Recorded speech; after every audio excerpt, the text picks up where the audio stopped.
Kaya mga ka-Black Rider, meron ba kayong kababalaghan na kwento? Kasi si Madam meron. So, hindi naman sa akin. So, siyempre sa anak ko. So, one time kasi, naglalaro siya. And then sabi niya, Mama, take a picture. So ako, si Mama, syempre, tinake ko siya ng picture.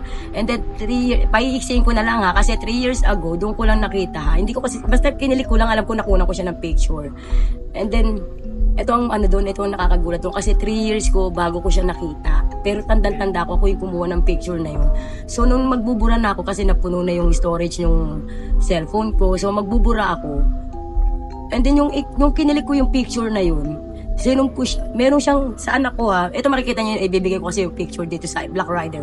May nakahawak sa anak ko na kamay, na parang, yung kamay niya is parang engkanto na hindi mo malang nangingitim, maputi na nangingitim. Alam mo yun yung tapos mga nakulubot.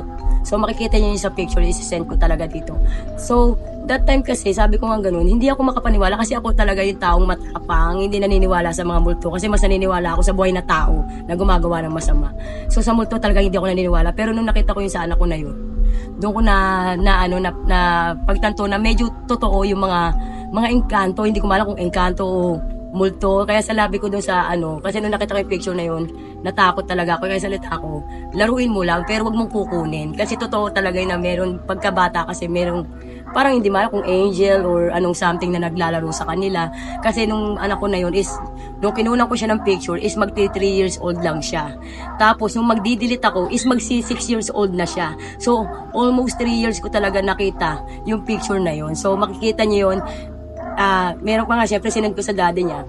Yung daddy niya sinasabi na, oh baby ko, Moff, it is not true. Ganyan. Kasi yung daddy niya, syempre British, so hindi mga naniniwala sa mga multo-multo. So ako din, sabi ko, paano ko may i-edit yun? So in-upload ko yun, may nauna akong nag-viral na picture, yun nga, yung sa bata.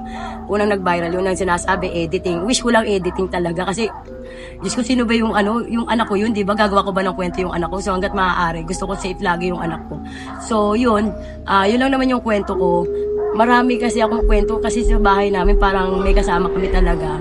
So, ako naman, sa buhay ko naman, kahit na gano'n na may nangyayaring hindi maganda or na may nagpapakita or may nagpaparamdam, hindi ako natatakot kasi parang angel namin sila. Kasi so far, hindi naman nagkasakit yung anak ko, hindi naman nagkaroon ng masamang nangyari. So, naging blessed pa. Siguro yung parang bantay lang namin siya. Kasi parang angel siya eh. Tinuturing ko siyang angel, hindi multo. Talagang angel. So, pagka sinend ko yung picture at pinakita ko sa inyo, kayo na lang ang humusga kung tama or mali yung kinukwento ko or gumagawa lang ako na istorya. Kasi kayo yung makakaramdam. Pero para sa akin, tinake ko yung picture na yun. Kaming dalawa lang ng anak ko, wala kaming kasama. So, makikita niya.